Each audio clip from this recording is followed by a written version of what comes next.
Tadi ada kalimat Mbah Nun, terus melakukan perlawanan. Kan gitu kan, terus melakukan istiqomah melakukan perlawanan dengan berbagai macam karya. Ya, saya tidak menyalahkan itu, tapi kita perlu clear frame-nya seperti apa. Karena kebetulan di sini saya cukup dekat dengan Simbah.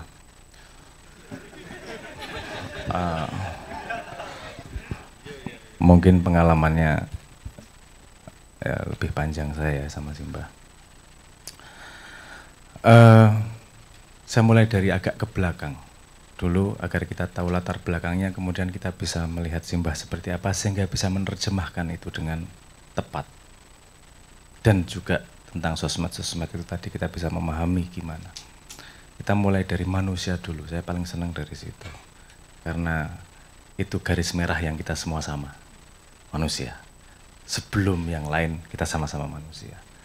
Sepemahaman saya, manusia itu selalu mencari model dunia di dalam kepalanya.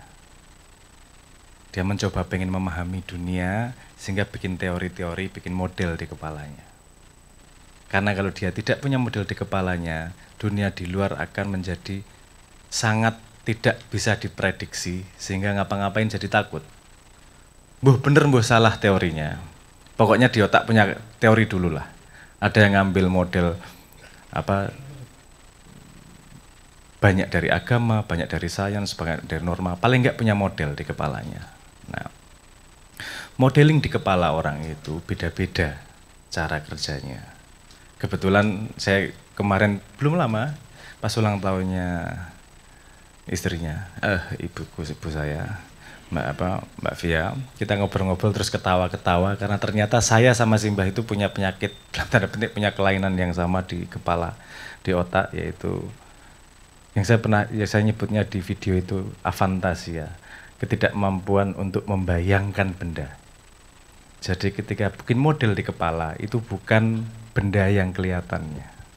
Misalnya saya ngomong sapi gitu, Anda merem keluar gambar sapi, katanya gitu, kata yang orang yang bisa membayangkan. Nah saya tuh kalau merem sapi ya sapi, merem ya nggak keluar gambar apa-apa.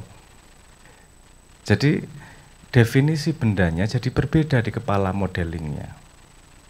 Jadi ada, kalau sapi saya ngeliatnya oke, sapi itu binatang gedenya lebih gede dari kambing, dia gunanya untuk ini, warnanya ada kemungkinan gini-gini.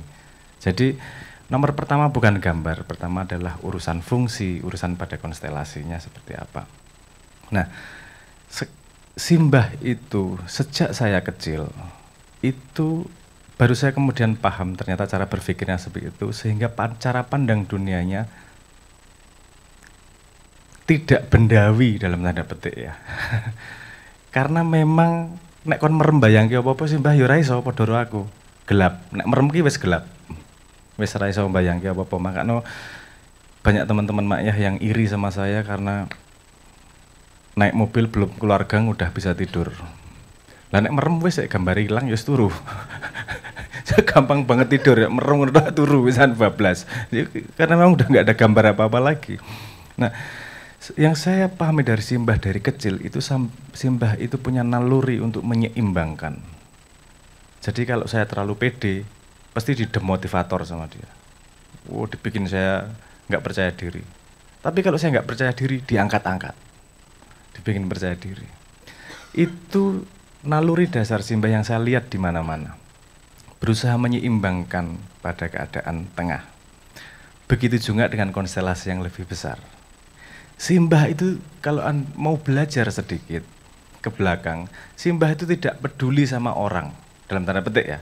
Kalau misalnya mau ngelawan siapa, mau ngatain siapa, apakah dia benci Jokowi, apakah dia benci SBY, kok SBY kita diunaike iblis karo Simbah.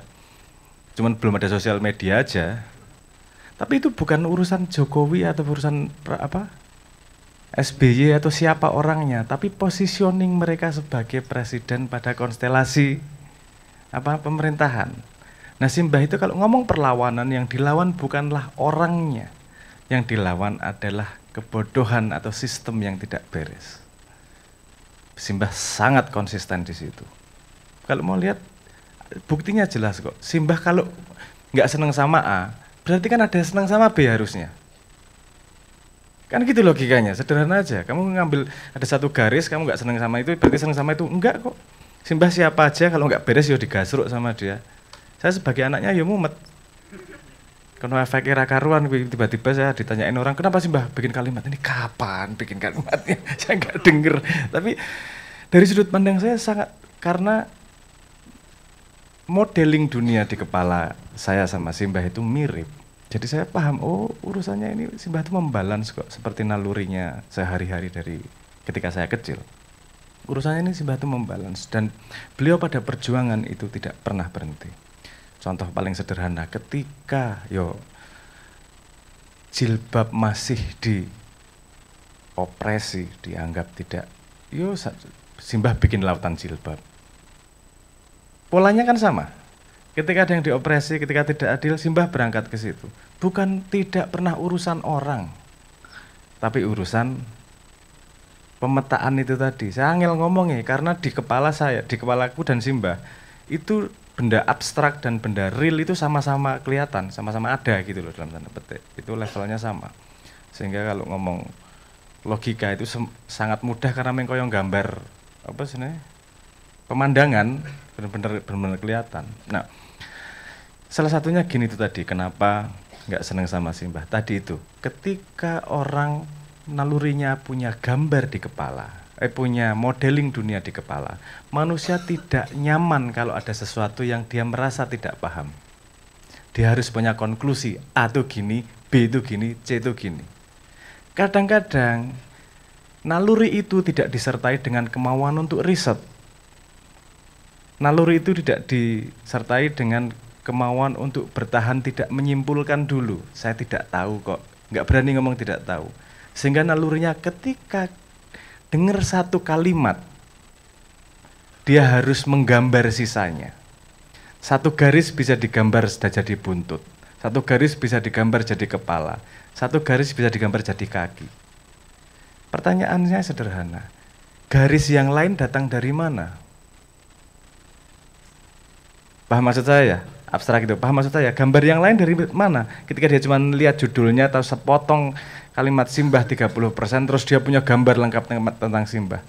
Artinya gambar itu, garis yang lain itu datang dari dirinya sendiri. Bukan dari kenyataan, bukan dari informasi, bukan dari fakta.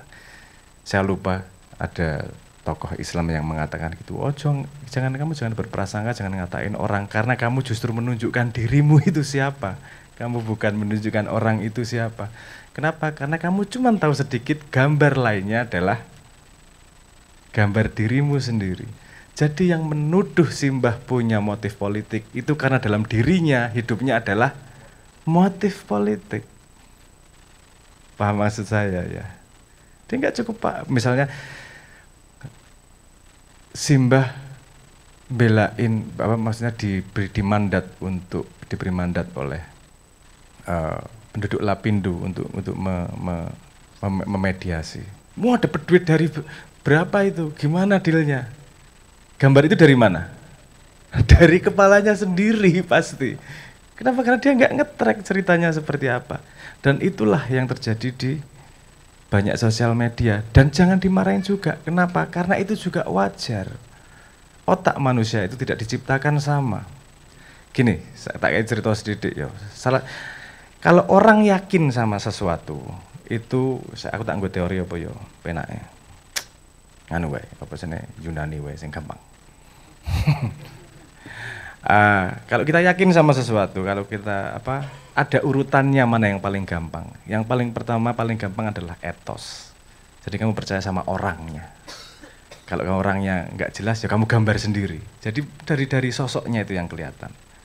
Kemudian level berikutnya dari patos, yaitu dari gimana dia membuatmu merasa. Kamu nggak tahu apa yang diomongin, tapi bisa bikin kamu ketawa, kamu cinta setengah mati sama dia kemudian. Senang. Nggak tahu yang diomongin apa.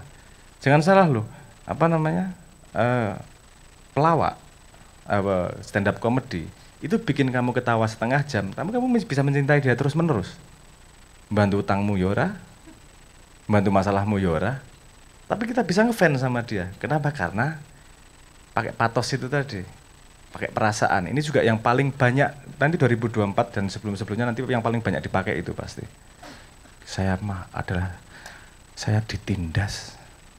Saya dituduh. Kan gitu tuh mesti. Nek kena kasus korupsi njuk saya tertindas. Njuk tiba-tiba saya dizolimi. Njuk nganggo jilbab apa nganggo peci. Itu mau pakai strategi patos itu. Dipakai perasaan. Terus kemudian ada yang logos. Logos itu pakai logika. Kalau memahami simbah tidak pakai logika, Anda akan salah sangka. Tidak pakai akal, Anda akan salah sangka. Biasanya yang tidak senang sama simbah, itu karena dia di level, bukan level ya, dia pakai etos. Berarti percaya sama orang. Dan kebetulan yang dipercaya adalah yang bukan simbah. Mbuh kiai ini, mbuh sopo, artinya yang bukan dia itu tidak terlalu benar. Nah kalau di Ma'iyah kita dari dulu dilatih untuk berpikir. Semua orang bisa salah, semua orang bisa benar, ilmu bisa datang dari mana saja. Karena biasanya orang yang senang hanya karena tokoh itu pasti akan kecewa suatu saat. Karena yang kamu cintai bukan orangnya, yang kamu cintai adalah model orangnya di kepalamu. Kamu ketemu dia berapa hari sih? Berapa lama sih? Kamu nggak tahu kalau kentut juga bau tuh? Jangan-jangan lupa cebok. Ya nggak pernah cebok, cuma nunggu garing juga meripil dewe, misalnya. Kita nggak pernah tahu. Yang kita detail itu ngarang sendiri semuanya indah. Seperti wong pacaran 3 bulan pertama entut dewe ambune wis kaya parfum. Baru kemudian setelah semua yang ngarang indah itu balik ke kenyataan, jadi ceritanya beda. Nah, saya cuma pengen itu tadi, nambahin Mas Fahmi. Ya, simbah selalu melawan. Melawan apa? Melawan yang tidak beres, yang tidak seimbang. Kadang-kadang dia melawan, beliau itu kadang-kadang melawan, misalnya melawan keputusasaan dengan membuat kita gembira. Sing wis terlalu gaya direm, demotivasi. Ya, kalau orang lagi seneng demotivasi kan ya mangkel, lagi seneng-seneng digawe ora seneng ya. Tapi simbah nalurinya memang sepemahaman saya ya, dan kamu tidak punya hak untuk membantah. Karena secara sejarah kebetulan ya, aku agak panjang sama simbah, dan yang tidak bisa dibantah duwe gede simbah. Jadi paling ora ada kans untuk memahami lah. Yang pengalaman saya memang simbah itu membalans keadaannya, selalu membalans. Saya tuh gak kesenangan ngono mesti dipatahkan karo simbah. Aku yo mangkel asli nih, lagi seneng-seneng dipatahke. Engko nek wis itu rankingnya bagus, alah ora penting ranking. Oh, nek rankingnya elek, wah ayo to iso, kowe iki pinter jane. Jane ora penting, itu ora konsisten. Nah itu orang kadang-kadang lihat simbah ki ora konsisten sih. Loh, konsisten simbah itu, tapi bukan pada titik yang kamu pahami. Kalau belum melihat konsistensinya, durung tekan. Kamu masih pakai etos atau pakai patos, logosmu belum paham tentang simbah seperti apa. Saya tidak menggambar simbah sebagai seseorang yang tanpa kekurangan. Simbah juga pasti ada kekurangannya. Saya sering kok membantah simbah dengan ketidaksetujuan. Di atas panggung ribut sama simbah juga pernah, nggak sekali 2 kali. Dan selesai di situ juga, karena kita perbedaan pendapatnya urusan teknis. Gini, urusan teknis itu maksud saya gini. Main catur itu tujuannya apa? Menang. Caranya ada berapa? Banyak. Kalau kita mau beradaptasi atau membalance, tujuannya berapa? 1. Menang itu tadi, ganti. Tujuannya seimbang. Caranya gimana? Banyak. Hidup tuh gitu tuh. Tujuannya sama, caranya banyak. Saya sama Simbah Ribo itu selalu urusan cara. Tujuan tidak pernah bergeser. Kenapa? Sebenarnya caranya sama, caranya berbeda. Karena sejarah kita berbeda, pemahaman kita berbeda, pengetahuan kita berbeda, dan kita saling diskusi mengisi mana kurangnya, mana lebihnya. Karena tidak ada Batu akik yang mengkilat itu kalau tidak digosok dengan keras sampai dia tersisa yang paling mengkilat. Nah itu gunanya ribut sama simbah itu seperti itu. Tentang simbolik itu tadi seperti apa? Simbah itu, saya mungkin pernah cerita, ketika saya mau berkarir menjadi band papan atas di Indonesia, Loh aku yang guyu dhewe asline, ngerupaku sok serius wae. Ketika mau band-bandan itu musik-musikan, pesan simbah itu salah satu pesan simbah yang saya ingat itu adalah jangan sayang membuang karya. Wah, piye iki jangan sayang membuang karya? Karena yang kamu dapatkan terutama dari karya adalah ilmunya. Mungkin orang tidak melihat hasilnya, tapi kamu mendapat pengalamannya. Ini di dunia modern ada sebutannya sebagai sunk cost fallacy namanya. Kalau kita invest terlalu banyak di dalamnya, kadang-kadang kita nggak sayang melepaskannya. Sudah kadung banyak invest, masa nggak diterusin? Udah kadung masa nggak diterusin? Itu yang disebut sebagai sunk cost fallacy. Saya sudah menginvest banyak di simbolik dengan gagasan dan seterusnya. Tapi saya katakan saat ini saya hold sebentar. Saya nggak mau terjebak pada sunk cost fallacy. Apa yang terjadi? Ketika AI belum datang, simbolik itu saya berani ngomong di depan. Tapi ketika AI datang, simbolik itu ketinggalan. Jadi saya harus belok mau tidak mau beradaptasi dengan keadaan.